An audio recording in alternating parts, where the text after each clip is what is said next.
And in an effort to prop up the economy, Germany is trying all sort of tricks, including keeping older people on the job longer. Lars Holter is with DW and joins me from Berlin. Good to have you, Lars. What's behind the latest move by the government?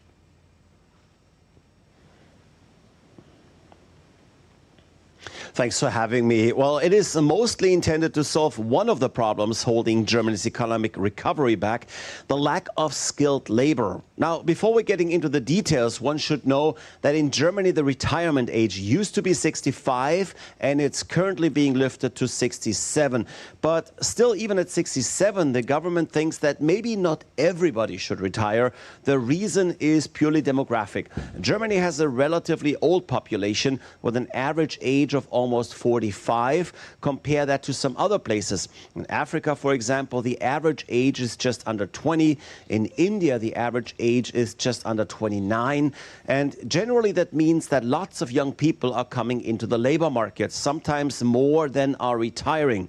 In Germany, it's quite the opposite. The baby boomer generation is currently retiring. There are not enough young people coming into the labor market. And even with immigration, we can't currently make up what we're losing. But Lars, make us understand this. Would that mean that older people can't retire anymore?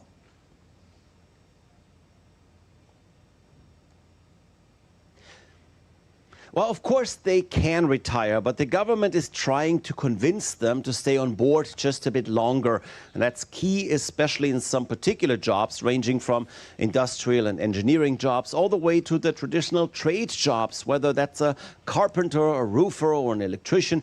There's a lot of jobs where people have gathered decades worth of experience. They know the ins and outs, all the tricks of the trade, and losing those people is losing a lot of knowledge and expertise. Also, we've known for years that more people are desperately needed in these jobs. Everyone who ever needed a plumber on the quick knows that wait times can be long. There's just not enough skilled labor out there, and it seems a good idea to just try everything to keep experienced people in the labor force, not least to have a few more years at least for them to pass on their knowledge as well. All right, Lars, we'll leave it at that. Thank you for your inputs.